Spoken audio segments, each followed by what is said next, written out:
Et du coup, j'ai pas peur de la mort en soi, j'ai peur juste de pas avoir assez vécu d'expérience dans la matière. La peur est moteur. Mais là, tu fais péter une durite à tous les médecins français de Navarre. Si on prend la radio, on la voit pas et pourtant elle est là. Il suffit de se mettre sur la bonne fréquence pour la capter. Est-ce qu'on ferait pas mieux, en fait, de soigner les émotions des gens? Et du coup, forcément, quand toi, tu te reconnectes à toi, ça dérange l'autre qui, lui, n'arrive pas à se reconnecter à lui-même. Ce podcast devient politique.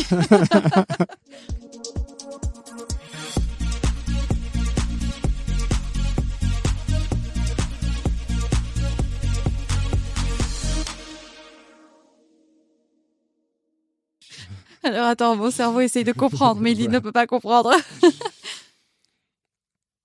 Il y a la naissance, Oui.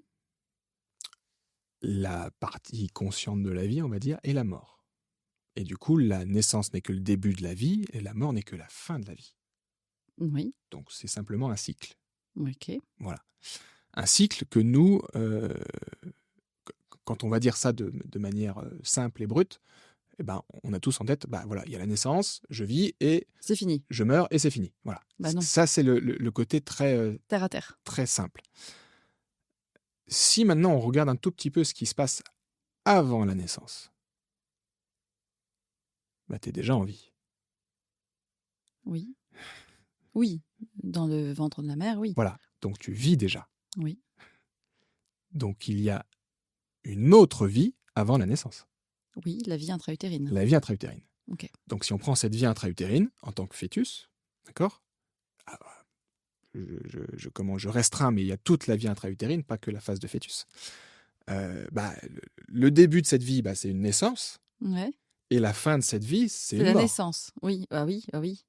D'accord ? Ok, ouais. Et après, on repart sur une autre naissance et sur une autre mort. Ah oui.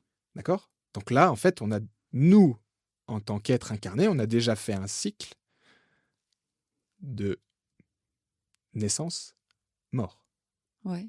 D'accord ? Ouais. Et on est déjà rené et oui. on n'est pas encore mort. Oui. Tu me suis ? Ouais. Donc en fait, on a déjà fait un cycle avec ce point de vue-là, cet angle de vue-là. Si maintenant je te parle de la Marie d'hier, la Marie d'hier n'existe plus. Bah oui, non. Voilà, donc est-ce qu'on peut dire que la Marie d'hier est morte ? Oui. Pour laisser naître la Marie d'aujourd'hui. Oui, mais la Marie d'hier, elle a un impact sur celle d'aujourd'hui. Effectivement, oui. Mais moi, du coup, je cherche à te montrer... Le cycle, le côté cycle. Le cycle. C'est-à-dire qu'on est en permanence sur des cycles de mort-renaissance, mort-renaissance, mort-renaissance, oui, mais mort-renaissance, du coup, à la fin de notre vie physique, de cette vie-là actuelle, oui. Genre, admettons, quelle est ta vision de ce qui se passe après ? En ayant connaissance de tout ce que tu entends ou ressens à travers les corps, les personnes que tu reçois. Alors, la mort du corps physique, ouais. C'est l'âme hors du corps. T'en as beaucoup des comme ça ? Non, mais parce qu'on va peut-être faire un livre à la sortie. C'est-à-dire qu'on va avoir un détachement entre le corps physique qui nous a transportés, notre moyen de transport de toute cette vie, et notre âme. Du coup, on laisse notre corps physique pour aller dans le subtil. Le fameux subtil. Voilà. Et qu'est-ce qui se passe après ? Eh ben, on va remonter pour redescendre plus tard, si c'est ce qu'on doit vivre. Et pour Donc, se réincarner. Pour venir se réincarner. Ok. C'est ta vision des choses. C'est ma vision des choses. Ok. Et donc, ça me fait penser à un des épisodes que j'avais enregistré avec une femme médium qui voyait, elle, la mort du corps comme du coup, une mort physique, du corps physique incarné sur Terre, qui ensuite, elle voyait ça un peu comme notre énergie, donc notre âme, tu vois, qui s'éparpille en paillettes, qui repartent partout, en fait. Pas forcément le ciel, l'univers, machin, mais c'était vraiment des paillettes qui, après, se réintègrent, s'agglomèrent avec peut-être parfois d'autres paillettes d'énergie qui traînent dans les parages, tu vois, et qui se réintègrent dans la matière, dans un autre corps physique, pour vivre une nouvelle expérience avec notre histoire, d'autres ancêtres, d'autres traumas, d'autres générations, et pour aller faire une nouvelle expérience. D'où le fait que parfois il y a plusieurs paillettes d'énergie qui s'agglomèrent et qui font que ça fait un petit mélange et que ça donne une nouvelle personne, une nouvelle âme, une nouvelle conscience dans cette vie-là. Alors, je dirais pas que c'est une nouvelle conscience, mais du coup, c'est un nouveau corps physique. Donc, un nouveau média pour vivre des expériences. Parce que l'essence de l'âme reste la même. Alors, l'essence de la conscience. Ouais. Ok. C'est comme si plus tu vas chercher à remonter, plus tu vas aller à la source, et du coup, la source est la même. D'accord ? Et du coup, si on prend cette énergie qui descend, on va y mettre dessus des filtres qui est l'âme. L'âme, ce sont les filtres qu'on met sur cette source.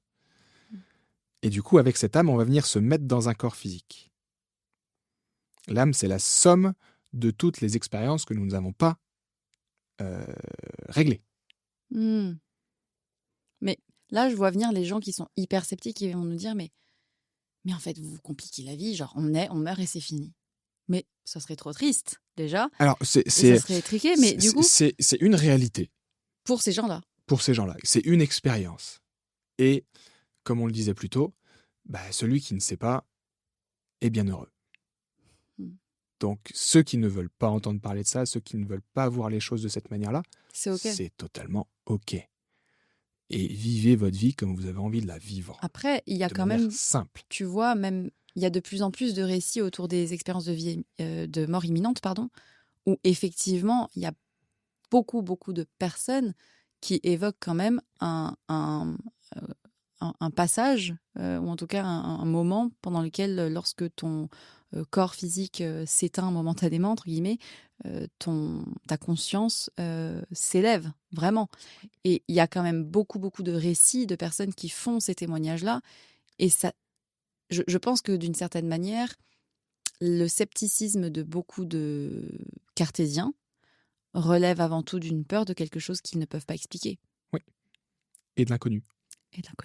Et du coup, quand on regarde ce qu'il y a derrière toutes les peurs, à un moment donné, plus on va en profondeur, plus on va trouver la même chose, qui est la peur de la mort. Mais alors du coup, la peur de la mort, est-ce que c'est la peur de s'arrêter de vivre, ou est-ce que c'est de s'arrêter de vivre des expériences, ou est-ce que c'est la peur de quelque chose que l'on ne connaît pas? Les deux. Les deux, mon capitaine. Ok.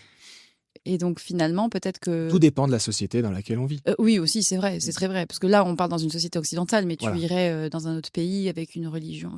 Si on va par exemple au Mexique, où ils fêtent leur mort. Bah oui, c'est la fiesta. La mort est une fête. Nous, on est dans une société où on a mis un égrégore sur la mort qui est que... C'est dramatique. C'est dramatique, il faut être triste.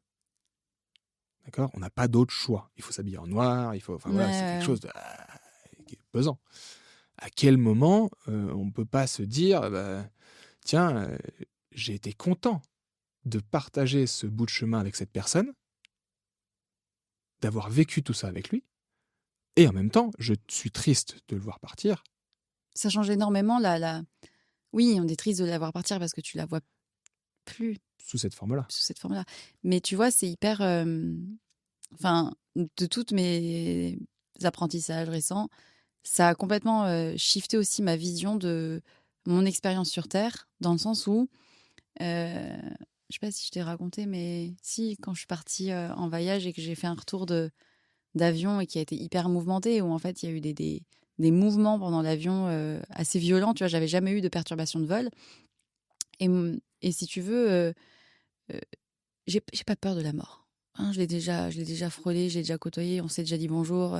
Je dis non, pas maintenant, meuf, c'est un peu tôt. J'ai encore des trucs à faire, j'ai encore des trucs à vivre. Mais c'est surtout que dans ma vision des choses, je me vois mourir très très vieille, tu vois, parce que j'ai plein de choses à faire. Et surtout, dans ma vision des choses, quand la mort se présente à toi, dans l'expérience terrestre, c'est en général, tu as quand même des options pour essayer de l'éviter. Je m'explique. Soit tu l'as choisi parce que tu décides de mettre fin à tes jours. Dans ces cas-là, c'est clairement toi qui prends ce que tu dois faire pour mourir. soit je sais pas, il y a un incendie et tu t'échappes par la porte, soit tu es en train de te noyer et tu essaies de nager. Bref, tu essayes de faire quelque chose. Tu te démènes. Tu fais un effort pour éviter, parce que tu as quand même encore envie de kiffer la vie, tu vois. Et quand je suis rentrée dans cet avion et qu'il y a eu des perturbations de vol et qu'on était à je ne sais pas combien de mètres, je me suis retrouvée comme une couille au milieu de mon couloir d'avion à me dire si on crache, t'es morte ma cocotte et tu ne peux strictement rien foutre.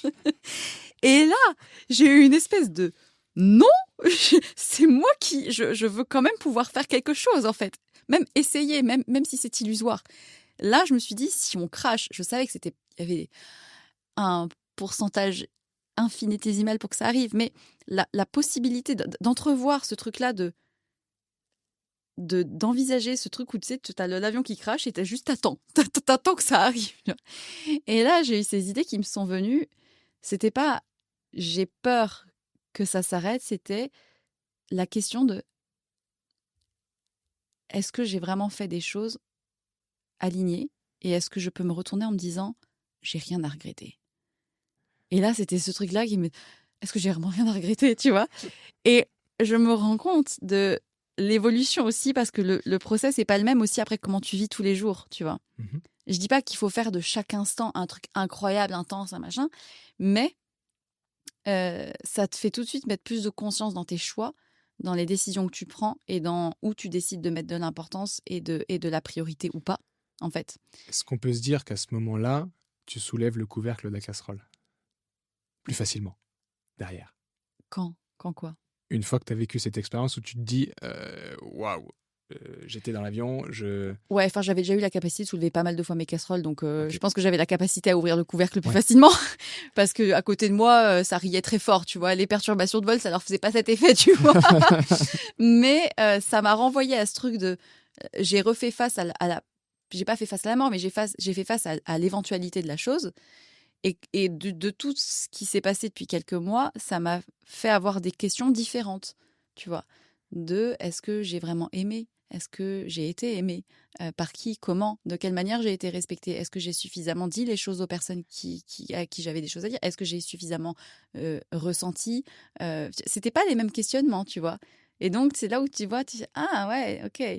Et ouais, j'ai trouvé ça intéressant. Et du coup, j'ai pas peur de la mort en soi, j'ai peur juste de pas avoir assez vécu d'expérience dans la matière pour m'être élevé plus, tu vois, pour dans cette avoir vie-là. plus dans cette vie-là. Ce qui veut dire que si demain je meurs, peut-être que je reviendrai pour vivre encore plus de choses ailleurs, tu vois. Mais ouais. C'est comme si dans le process, vu que tu as entreaperçu la potentialité que ça puisse s'arrêter, Ouais. tu as déjà commencé le process de te dire, bah, si ça s'arrête là, est-ce que j'ai réglé tout ce que j'avais à C'est faire surtout ça. C'est pas tant est-ce que là? j'ai assez vécu, c'est est-ce que j'ai réglé ce que je devais régler. Voilà. Est-ce que effectivement j'ai dit aux personnes tout ce que j'avais à leur dire Mais à moi-même aussi. et à toi-même? Et du coup, c'est une chose que font les gens en général en fin de vie, s'ils n'ont pas Hmm. et s'ils ne se sont pas rapprochés de l'instant où ils sentent que ça puisse basculer, tu vois. Les personnes en fin de vie, elles ont quasiment plus de filtre, et du coup, elles te Bah oui. disent les choses qu'elles ont besoin de dire, qu'elles ont envie de dire, les choses essentielles, tu vois. Hmm. Et du coup, c'est quelque chose, ça, par contre, qu'on n'est pas obligé d'attendre la fin pour le dire. Oui, oui. Évidemment qu'on a mis des filtres, évidemment qu'on a mis des masques pour s'empêcher de dire les choses, pour pouvoir vivre des expériences. Ça, j'en suis conscient. Et puis on n'a pas tous pris des branches à 20 ans ou 30 Aussi, ans. aussi, ouais. Mais voilà, t'es déjà dans une démarche où bah, t'as pris conscience que si demain ça s'arrête, voilà, dans toutes les choses que j'ai à faire, où est-ce que j'en suis? Est-ce que j'ai acté? Est-ce que j'ai fait ce que j'avais envie de faire? Et du coup, toi, avec toutes tes rencontres, expériences, connexions, machin, du coup, ça te fait pas très peur Deux. de mourir dans cette vie? Euh, je dirais que si, quand même, un petit peu. Du coup, Si, pas... si, il y a quand même des frayeurs. Tout dépend où est-ce qu'on se positionne, en fait. Si on reste purement dans la matière et de manière très terre à terre, il y a des moments où je flippe grave. Voilà. Si je prends du recul, si je regarde qu'est-ce qui se passe et comment ça fonctionne, je me dis en fait non, c'est ok, tout va bien. Du coup, c'est où est-ce que je me positionne par rapport à ça. La peur est moteur. Oui, jusqu'à un certain niveau, ouais. Voilà. Donc à un moment donné, il faut aussi savoir l'apprivoiser, il faut aussi savoir l'utiliser à bon escient.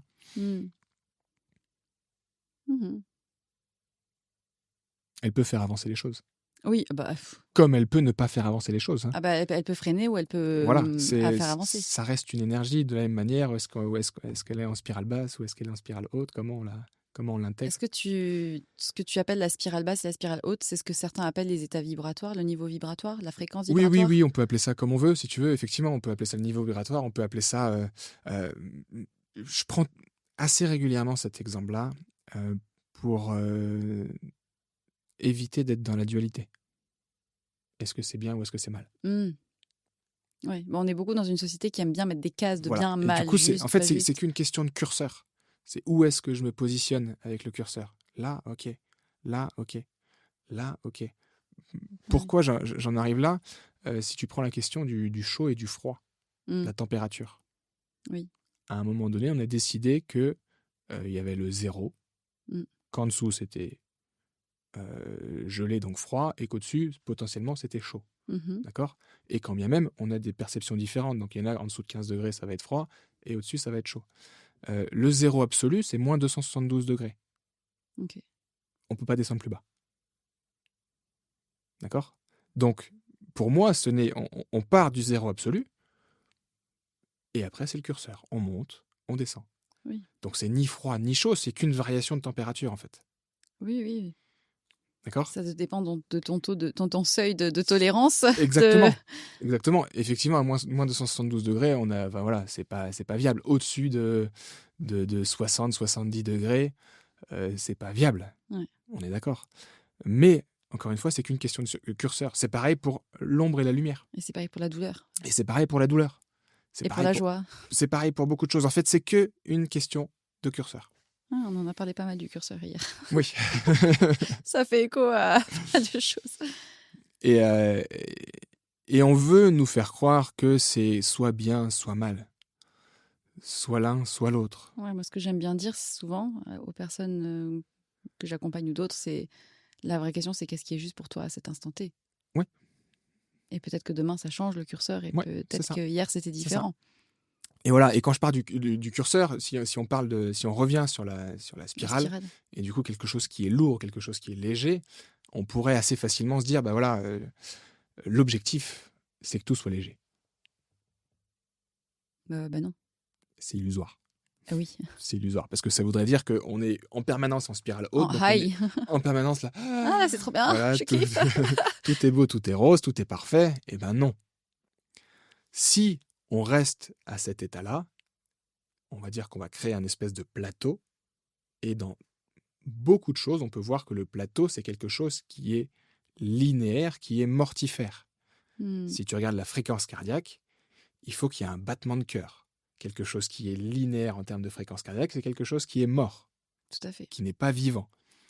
Et bien pour les spirales, c'est exactement pareil. C'est-à-dire qu'à partir du moment où tu es en haut, qu'est-ce qui te fait sentir que tu es en haut? C'est de savoir c'est que la tu différence. peux aller en bas. Donc c'est le delta, on va dire, entre le bas et le haut. Mais c'est la même chose que si tu veux pouvoir voir la lumière, il faut pouvoir accepter l'ombre. Et que si tu veux avoir des sentiments heureux, il faut très heureux même, tu dois avoir la capacité à ressentir le proportionnel contraire, en fait. C'est ça. Et c'est intéressant ce que tu dis parce qu'il n'y a pas très longtemps, je discutais avec mon petit frère, coucou Antonin, qui mûrit énormément, il m'écoutera peut-être pas, mais qui est en train de grandir vitesse grand V en ce moment. Et qui a cette capacité à ressentir aussi les choses positives, très fortes, belles, et qui a du mal à tolérer du coup le pendant négatif et qui supporte pas quand il se sent pas bien.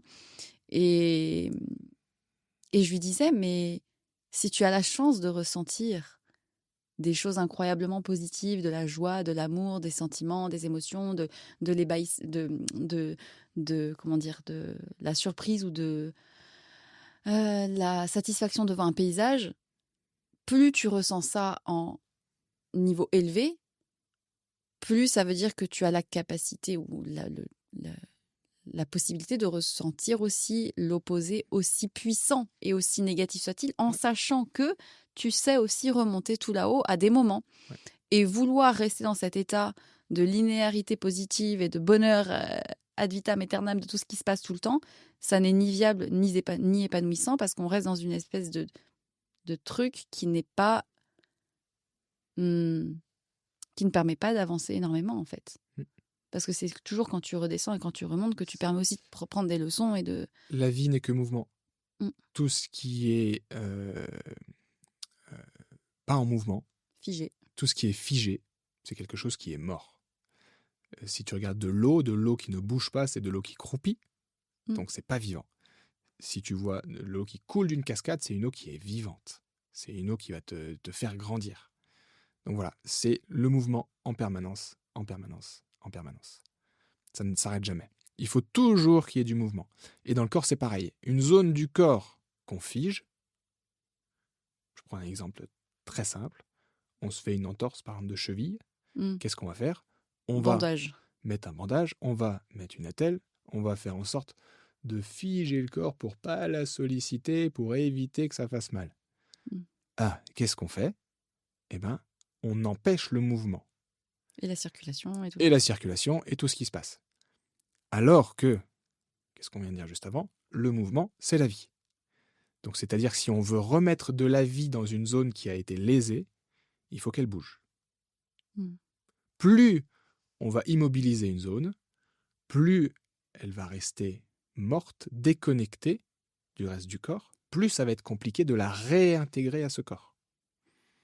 C'est une chose que j'ai compris aussi, alors pas quand je me suis blessé, évidemment.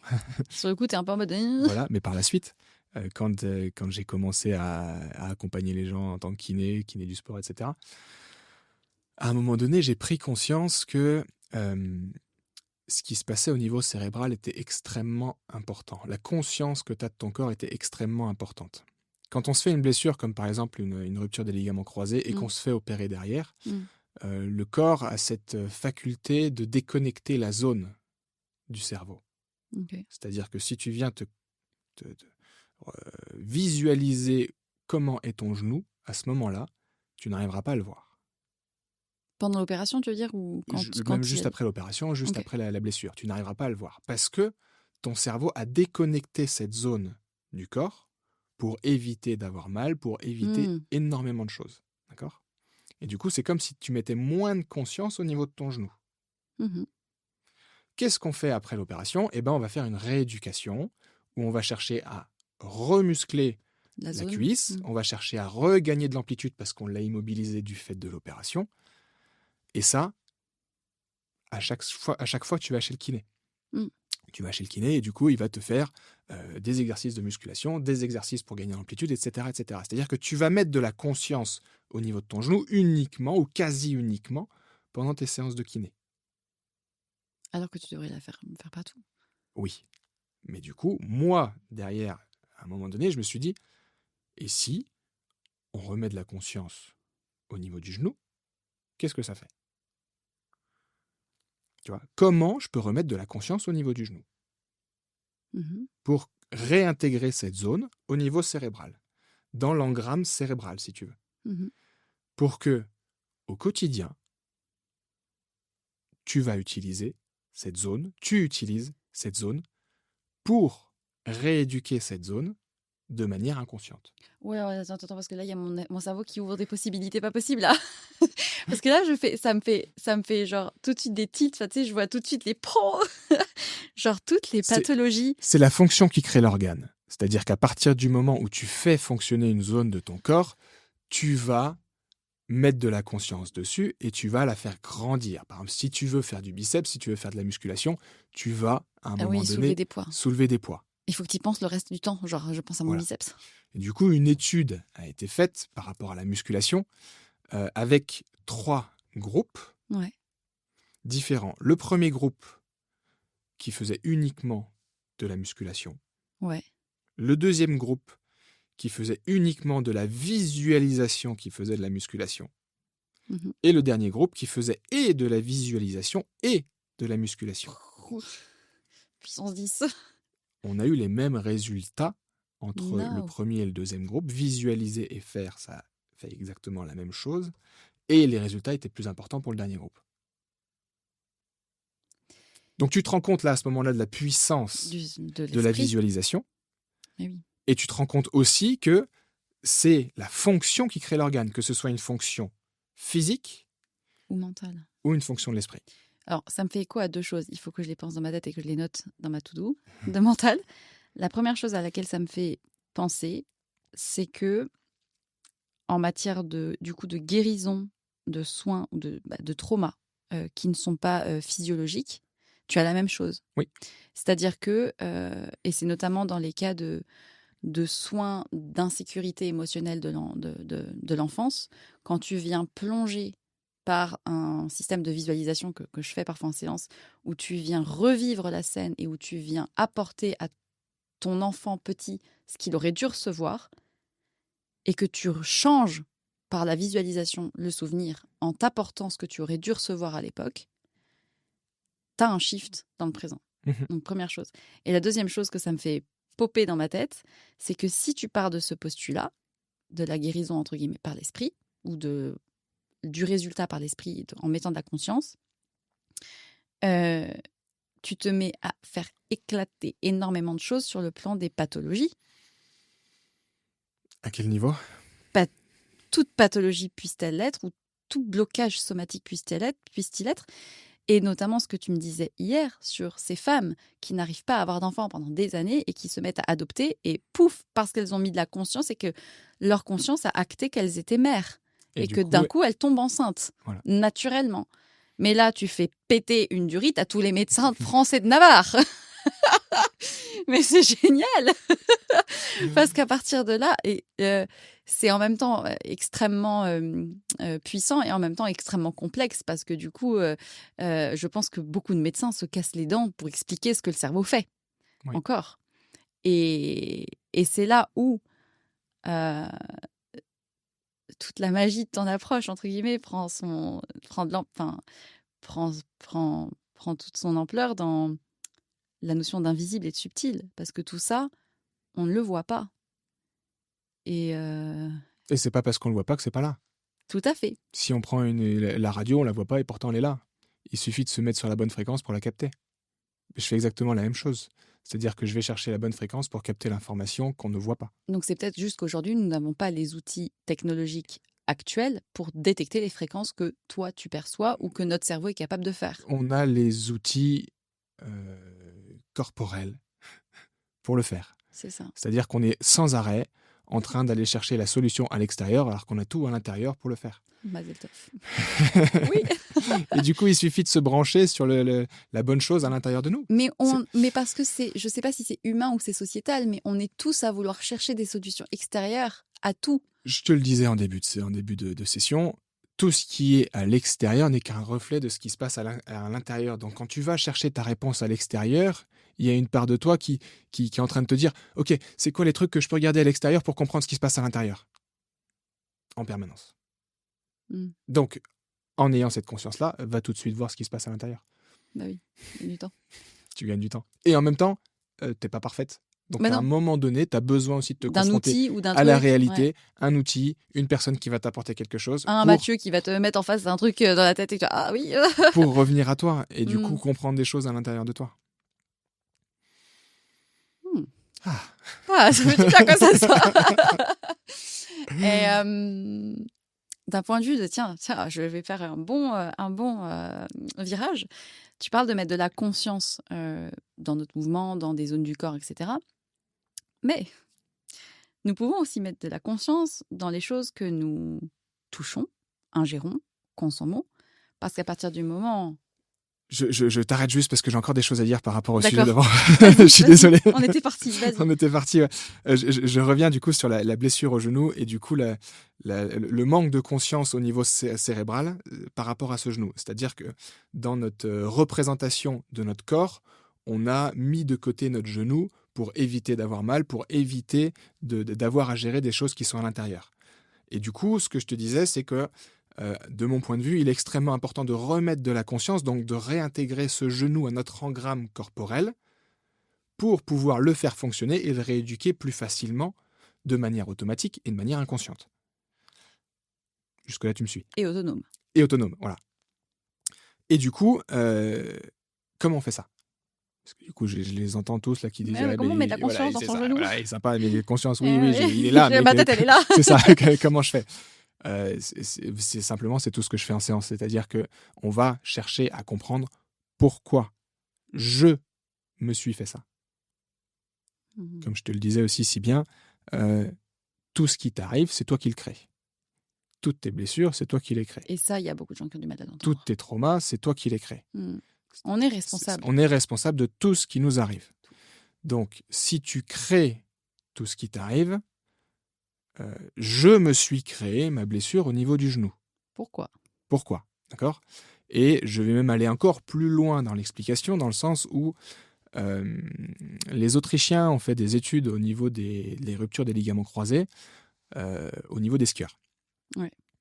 Et ils se sont rendus compte que quand un skieur de haut niveau se fait une rupture des ligaments croisés, il l'emmène très rapidement dans un centre médical pour faire une IRM, pour valider la rupture. Et ils se sont rendus compte que quand ils opéraient dans les 6 heures après la rupture, le skieur récupérait beaucoup plus vite, parce que tous les process d'inflammation, etc., n'étaient pas encore mis en place. Sauf qu'à ce moment-là, en fait, quand ils ouvraient dans les moins de 6 heures, ils se rendaient compte très souvent que le ligament croisé, donc c'est un espèce de tissu conjonctif dur, là, voilà, un espèce de fil, on va dire, donc était en rupture et était déjà nécrosé. Okay. Nécrosé, c'est-à-dire qu'il était affaibli, c'est-à-dire qu'il était un petit peu rétréci, c'est-à-dire que voilà, il était pas en bon état.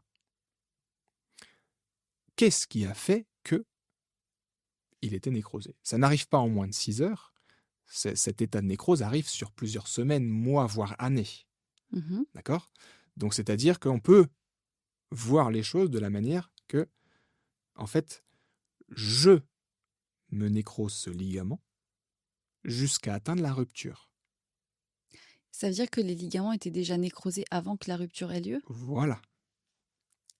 Et au moment où ça se rompt, c'est-à-dire que le ligament ne tient plus. Et donc ça, oui, ça casse. Et donc ça casse. Mais du coup, c'est moi qui me nécrose ce ligament jusqu'à atteindre la rupture. Pour une raison. Pour une raison. Aïe, aïe, aïe.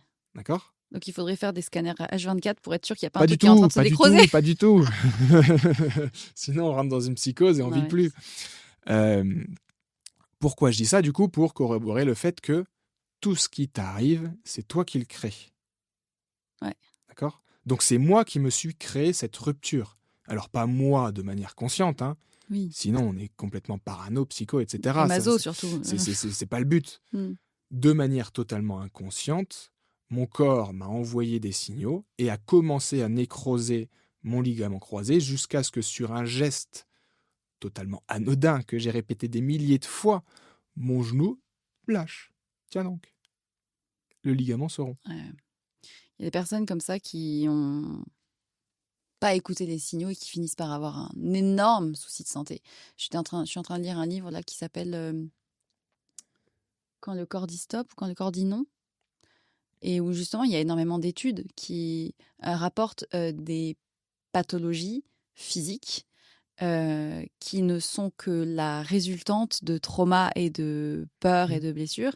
Et il y avait notamment une étude qui a été faite. Alors là, cette fois, c'était dans le livre « Pourquoi nous sommes essentiellement bons », je crois, où il rapporte... non, c'était, pardon, quand le corps dit stop, 2 groupes de femmes atteintes de polyarthrite rhumatoïde qui sont donc 2 groupes dont l'un est suivi de manière classique avec un traitement médicamenteux classique, antidouleur et tout ce que tu veux, et un autre groupe de femmes qui est suivi pour la même pathologie et qui ont des médicaments, mais qui en parallèle font ce travail de soulever le couvercle sur le plan émotionnel. Et c'était des femmes qui avaient toute leur vie je crois, était très religieuse, très croyante, la bonne épouse, la bonne mère, qui fait beaucoup pour les autres et qui se fait passer clairement au second plan. Et en fait, cette polyarthrite rhumatoïde venait leur dire, en fait, je veux m'arrêter parce que tu ne t'es jamais arrêté, tu t'es jamais occupé de toi d'abord, en fait, et qui se retrouvent limités par leur corps, qui leur dit, occupe-toi de toi, en fait, d'abord. Et elle soulevait tout ce truc-là de n'avoir jamais pris soin d'elle, d'avoir fait toujours passer les besoins des autres avant les leurs. Et rien que d'avoir mis de la conscience sur ça et d'avoir juste soulevé. Dire, en fait, est-ce que je me suis vraiment écoutée toute ma vie ? 6 mois après, il n'y avait plus de médicaments.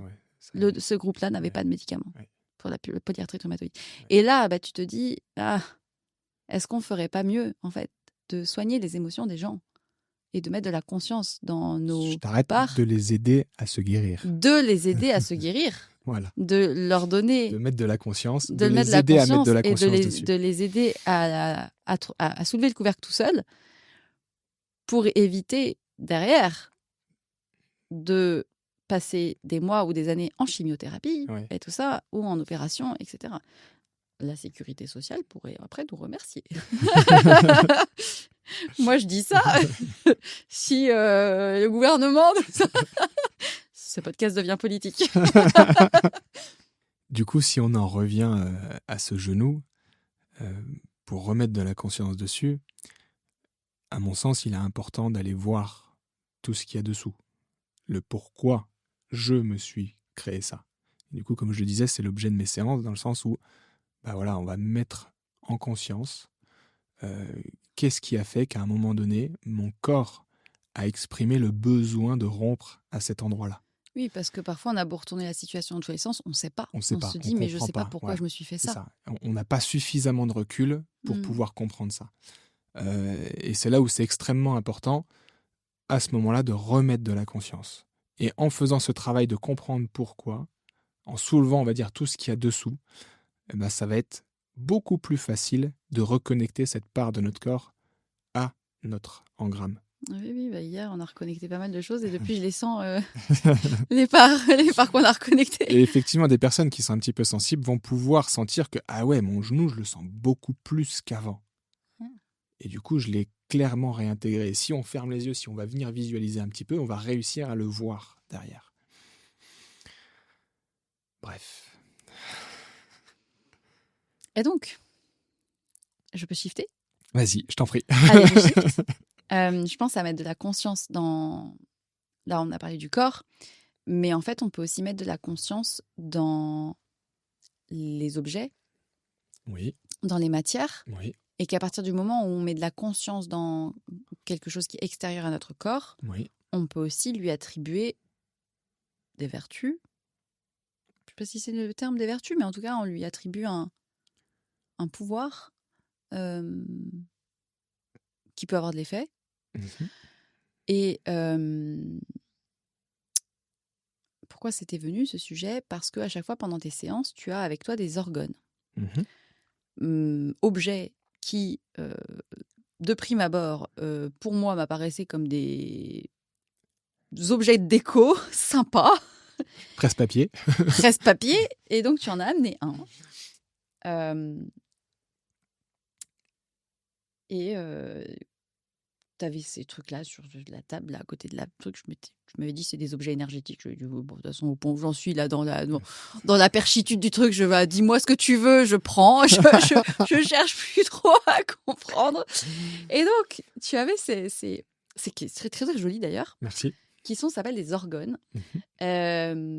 Chose que je ne connaissais absolument pas avant. Donc, je ne sais même pas qui a inventé les orgones et de où ils ont eu l'idée de faire ces choses-là. Mais c'est de la résine. Je peux répondre tout de suite à ta question. Alors, je montre à l'image. On voit. Voilà. Du coup, l'orgone ou générateur d'orgones, c'est Wilhelm Reich qui a inventé ça dans les années 1930-40. C'est un... Alors, il me semble qu'il est... d'origine germanique, je ne sais plus si c'est autrichien ou allemand. Et lui a énormément bossé dans la psycho, dans la sexualité, Non, il faut que tu ailles voir tout ce qu'il a fait. Redis-moi son nom.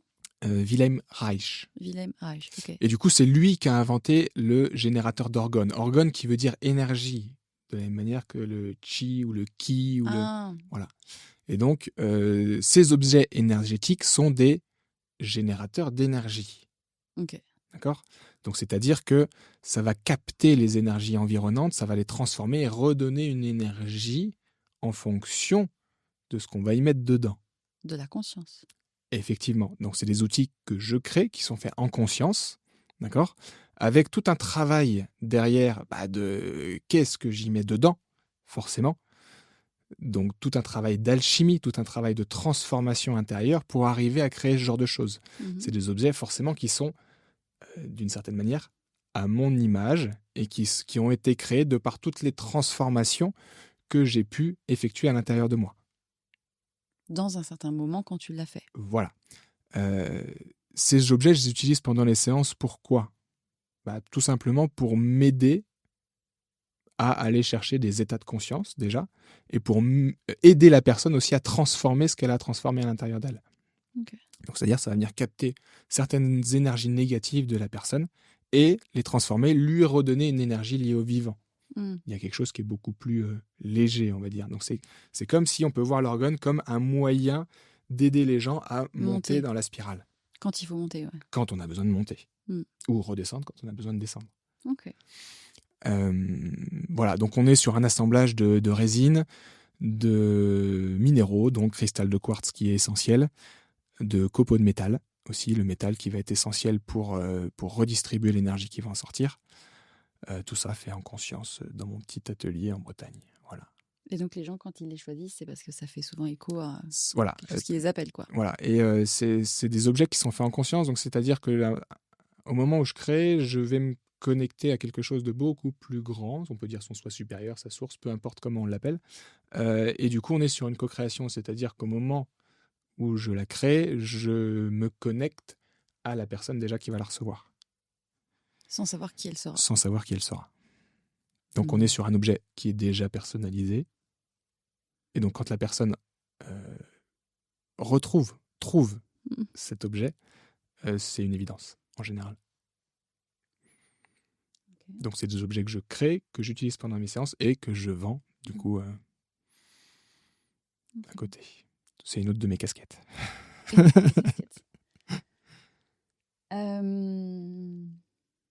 Et d'ailleurs, celui-là, il me semble qu'il...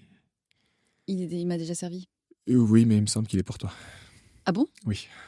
Ah bon ? Tu m'avais visualisé quand tu l'as fait ? Non, alors, en fait, je visualise pas la personne. Moi, je me connecte simplement à une énergie. C'est-à-dire que je me laisse traverser de la même manière que je me laisse traverser pendant mes séances pour avoir de l'information. Là, voilà, c'est le même principe. Je me laisse traverser par une énergie pour pouvoir créer. Et pour compléter ce que je dis là, pour moi, c'est des objets qui accompagnent au quotidien. C'est-à-dire, c'est des objets qui vont pas créer une béquille sur laquelle on va pouvoir se reposer. Bien sûr. De la même manière que je pousse les gens à s'autonomiser, à se trouver eux-mêmes, les orgones, l'idée, c'est de rendre la personne autonome.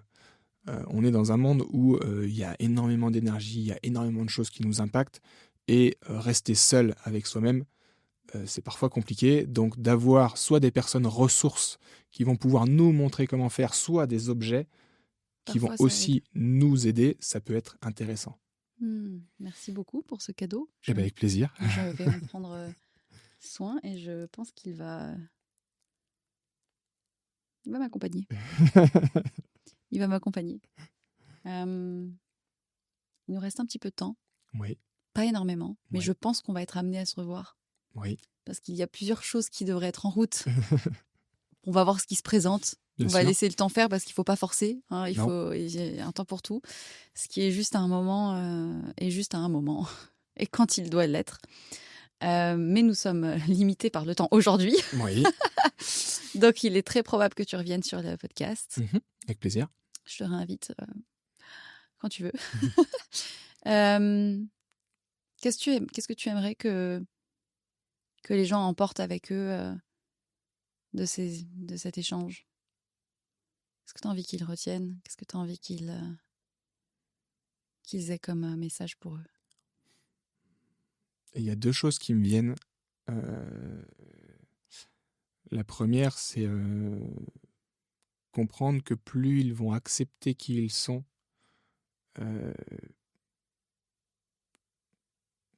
plus ils vont pouvoir se reconnecter à eux. Et du coup, l'impact que ça aura derrière, ça va faire des vagues. Et en même temps, ça va fluidifier aussi les choses. Je ne sais pas si c'est clair ce que je dis. C'est très clair. Et je ne peux que valider ce que tu dis, puisque toute transformation intérieure, personnelle, pour soi d'abord, pas pour les autres, pas pour tel résultat, pas pour telle reconnaissance, pas pour telle validation, pas pour telle manipulation, mais vraiment pour soi. Peu importe le temps que ça prend, ça fait des vagues autour. Ça résonne. Pas tout de suite, parfois tout de suite, parfois sur nos proches, parfois sur des gens qu'on ne connaît pas. Et je pense qu'à une époque comme aujourd'hui où on a des médias géniaux en fait pour ouvrir des portes sur le monde, on peut avoir un impact énorme, mais on le fait d'abord pour soi. Et je suis très heureuse d'avoir que la vie m'ait mis qu'on se soit mis sur notre chemin là, je sais pas pourquoi, mais parce que j'estime que toutes les rencontres et toutes les expériences ont quelque chose à nous apprendre, en bien ou en, même si elles sont parfois pas faciles sur le coup. C'est qu'est-ce que j'ai à apprendre là, qu'est-ce que j'ai à en tirer. C'est exactement ça. C'est vivre la chose, vivre les émotions qui sont associées, et ensuite les émotions, qu'elles soient agréables ou pas agréables, prendre du recul et se dire ok, qu'est-ce que j'ai appris de ces émotions? Qu'est-ce que je peux apprendre? Si ça se représente, comment je peux réagir de par l'expérience que je viens de faire?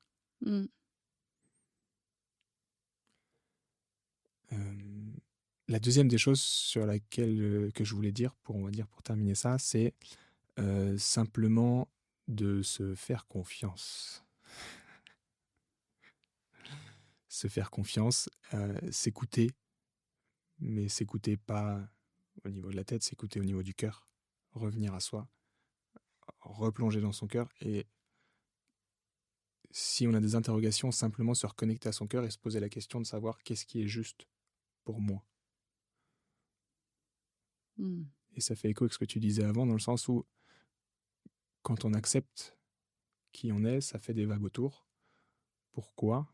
Parce que ta vibration, elle change, elle évolue, et du coup, tu rentres en connexion avec les autres de manière différente, avec une vibration différente, et ça va potentiellement déranger les autres. Oh oui. Et ça peut être une des raisons pour lesquelles on n'a pas forcément envie de bouger, parce qu'on n'a pas envie de faire bouger l'autre, de froisser l'autre, de rendre l'autre triste. Et comme je le disais juste avant, ce qui est important, c'est toi. La personne la plus importante pour toi, c'est toi. C'est une part où il faut être très égoïste, mais plus tu vas être toi, plus tu vas inviter les autres à être eux. Et du coup, forcément, quand toi, tu te reconnectes à toi, ça dérange l'autre qui, lui, n'arrive pas à se reconnecter à lui-même. Mais ça fait quand même son effet, puisque, comme tu le disais très bien, 2 atomes qui sont connectés. Voilà, reste connecté. Donc, si on les met l'un à un bout de la Terre et l'autre à l'autre bout, s'il y en a un qui bouge, l'autre il bouge aussi, quoi qu'il arrive. Ça me fait penser à l'effet papillon, ça. Oui.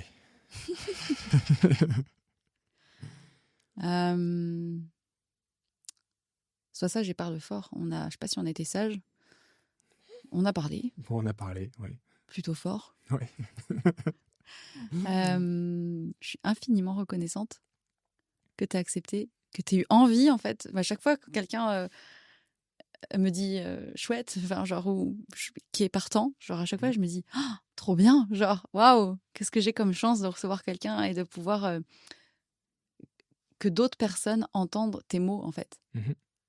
Et ça.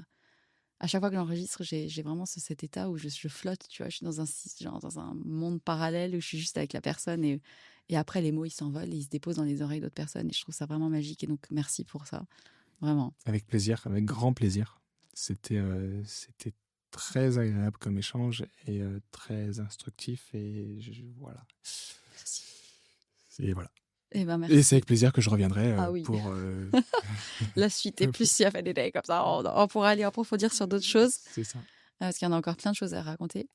Pour ceux qui nous ont écoutés, je mettrai les informations nécessaires en description de l'épisode pour retrouver Mathieu.